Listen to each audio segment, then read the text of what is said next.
यहां तेलंगाना में विकास विरोधी, बीसी विरोधी, एससी एसटी विरोधी सरकार है।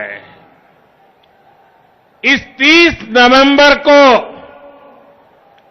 आप लोगों के पास तेलंगाना की बीसी विरोधी सरकार को उखाड़ फेंकने का बेहतरीन अवसर है। अब तेलंगाना में कमल ही कमल खिले, ये आपको सुनिश्चित करना है।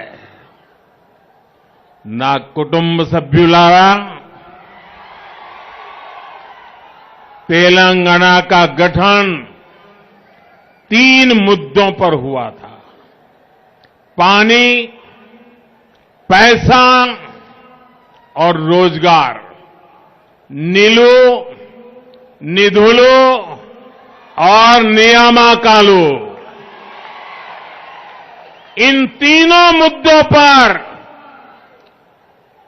जन विरोधी सरकार ने